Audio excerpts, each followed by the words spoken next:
While convicted felon Donald Trump's federal criminal cases have gone the way of history for now, he does still have several civil cases pending. There's the still unpaid, up on appeal New York AG civil fraud judgment, which has now swelled to over $500 million. And E. Jean Carroll's two major civil verdicts totaling over $85 million, which Trump also continues to fight in appeals court. Add on top of that, at least 8 civil suits from law enforcement officers, congressional Democrats, and the estate of a Capitol officer who died, all relating to the January 6th insurrection. Those don't even include the litigation that Trump himself has brought against 60 Minutes and others. Trump may be returning to the Oval Office, but his legal battles, they're not going anywhere. Joining me now is Mary McCord, former acting AG for National Security at the Department of Justice and visiting professor at Georgetown Law. Mary, it's good to see you. Thanks for joining us. I really wanted to talk today, as we're on the eve of Trump's second term, about these civil cases, because a lot of people say, oh, civil, not so exciting, as sexy as a criminal case. But these are the ones that have staying power because the Supreme Court has said that a sitting president has to participate in a civil litigation process. Your thoughts about the myriad cases that Donald Trump has in the civil world? I mean, when you really think about it, it's remarkable. No president, certainly in my lifetime, and I don't think in history, has ever been involved in so much litigation during a presidency, and it's going to be during a presidency. While it's true that the 4 criminal cases, 2 have been completely dismissed, 1 is basically finished. What's the only thing left, and that's, of course, the Manhattan case, is his appeal, Donald Trump's appeal of that, and 1 is stalled. That's the Georgia case.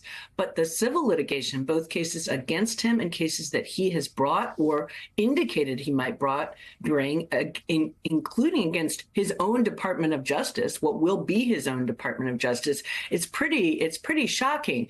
And, I think some of these are very significant cases. I mean, certainly the E. Jean Carroll case involved actually sexual assault and defamation about that sexual assault.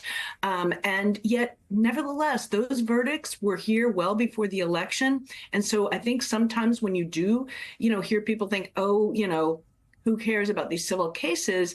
I think they're significant. The Letitia James civil fraud case resulting in the award, as you just indicated, of started at $350 million and it keeps going up because of interest. Those are things that the American people were aware of when they went to the polls. And so, I do think they're significant, and it's going to be significant that he is going to be defending these cases during his presidency. But they do seem to have sort of escaped the real notice and concern of the American people. And also, Katie, I think just as significant are the cases that he has brought, particularly his targeting the media, which makes me extremely concerned. ABC, CBS, CNN.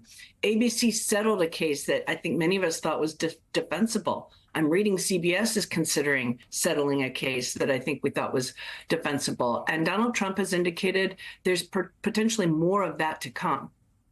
So, Mary, I'm glad you brought that up because that was going to be my follow-up question. There are lawsuits within which Donald Trump is the plaintiff right now. It's not just the ones where he's defending. Those are the ones you're talking about, the ones against the media and others.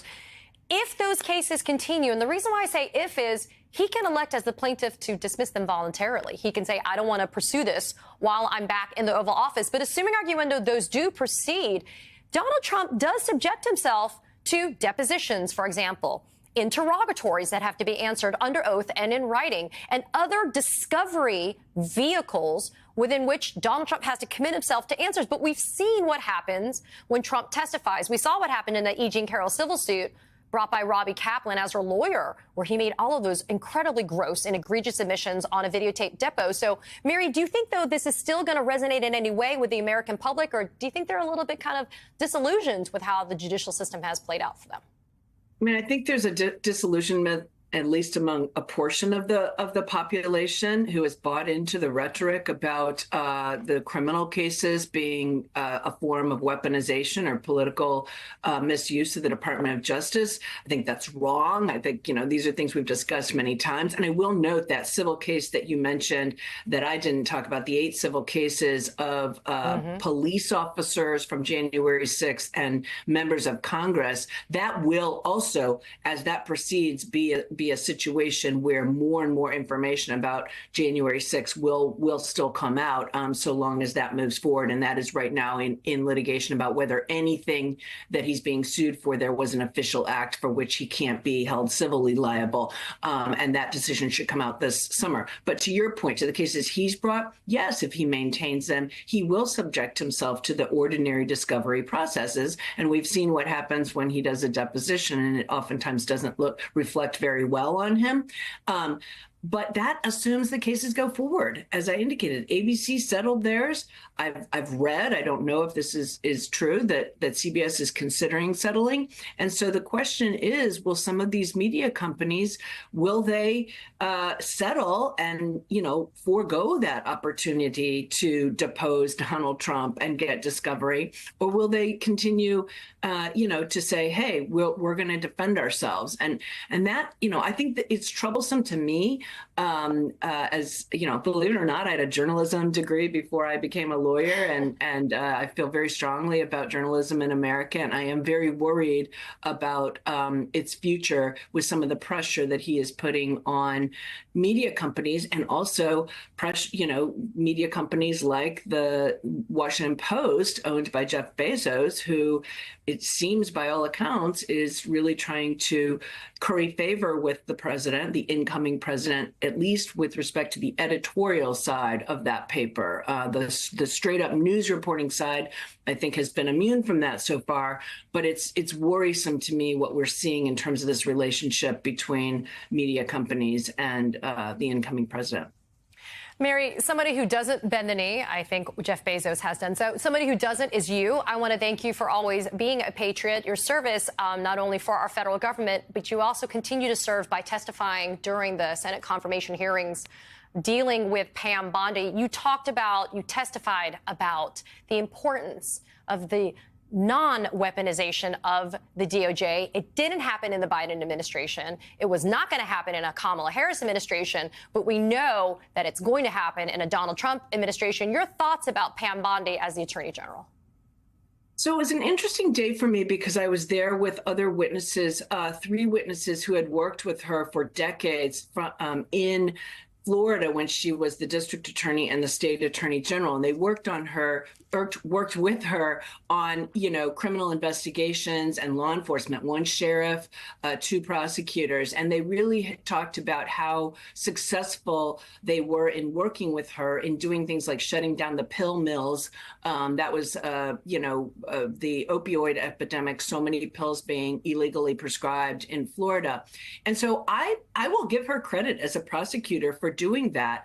But that doesn't answer the questions that she herself was not able to answer the previous day about what will she do when Donald Trump comes to her and really asks her to do something that questions her loyalty. Will she choose, loyalty, or will she choose the rule of law? And I don't know Pam Bondi, and I want to take her at her word when she swears an oath to tell the truth and says she believes in independence and not the weaponization of the Department of Justice. But some of the answers, I think, left that open. And so the points I was trying to make were not really personal as to her because I don't know her, but things that are so important to the credibility of the Department of Justice include things like recognizing as the Attorney General that your oath is to the Constitution, not a person, not the president. And when the choice is between what the president wants you to do and the constitutional restrictions, you have to choose the Constitution. You need to recuse when your impartiality could be reasonably questioned. And you need to maintain that White House no contacts policy that says the White House the Department of Justice will not communicate to the White House about pending or contemplated law enforcement investigations. Those are critical to that independence of the Department of Justice. That is not constitutionally required, but it is a norm that has been upheld under Republican and Democratic administrations ever since Watergate. Until before the first term and until now, Mary, I appreciate you taking the time to be here. Mary McCord, thank you so much.